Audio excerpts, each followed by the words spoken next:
మాజీ మంత్రి కేటీఆర్ ని 7 గంటల పాటు ప్రశ్నించింది ఈడీ. ఫార్ములా ఈ కేసులో మనీ లాండరింగ్ పై అభియోగాలపై కూపిలాగింది. కానీ ఈడీ, ఏసీబీ ఒకే రకమైన ప్రశ్నలు అడిగాయని, అడిగిన సమాచారం అంతా ఇచ్చేశానని చెప్పారు కేటీఆర్. ఇది రాజకీయ కక్ష సాధింపే తప్ప మరొకటి కాదన్నారు. లై డిటెక్టర్ పరీక్షకు సిద్ధమేనా అని సీఎం రేవంత్ కి సవాల్ విసిరారు కేటీఆర్.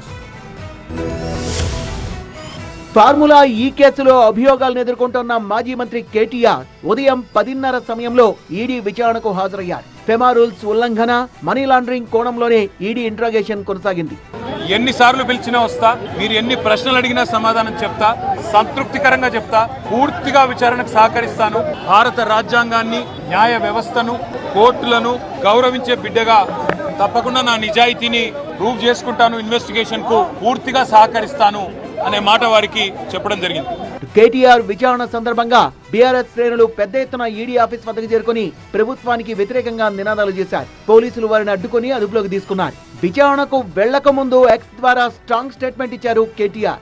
46 కోట్ల రూపాయలు బ్యాంక్ నుంచి బ్యాంకుకు చెల్లింపులు జరిగితే అవినీతి ప్రస్తావన ఎక్కడా అని ప్రశ్నించారు. కేటీఆర్ ను ఈడీ విచారిస్తుంటే ఇటు రాజకీయ వేడి రాజుకుంది. రేవంత్ రెడ్డి గారు చిప్పకూడు తిన్నాడు కాబట్టి ప్రతి ఒక్కరికి కూడా చిప్పకూడు తినిపియాలనే ఆలోచనలో రేవంత్ రెడ్డి గారు ఉన్నారు. కానీ కేటీఆర్ గారు ప్రపంచం మొత్తం చూసిండు కాబట్టి ప్రపంచానికే తెలంగాణని చూపించాలనుకుంటుండు కేటీఆర్ గారు. ప్రపంచం అంతా చూసిన కేటీఆర్ గారికి చిప్పకూడు తిన్న రేవంత్ రెడ్డి గారికి ఇదే డిఫరెన్స్ అని చెప్పి సందర్భంగా తెలియజేస్తా ఉన్నాం. అటు కేసు విచారణ సందర్భంగా కేటీఆర్ తీరును తీవ్రంగా దుయ్యబట్టిన అధికార పార్టీ ఒక నియంతలా వ్యవహరించారని, వాస్తవాలు బయటకు వస్తుంటే డ్రామాలు మొదలుపెట్టారని అంటోంది కాంగ్రెస్ పార్టీ.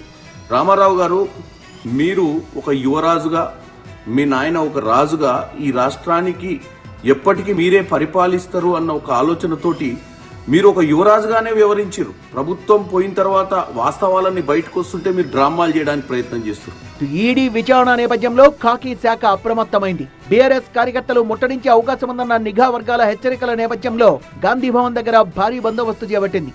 నాంపల్లిలో బీజేపీ రాష్ట్ర కార్యాలయం దగ్గర కూడా భద్రతను కట్టుదిట్టం చేశారు.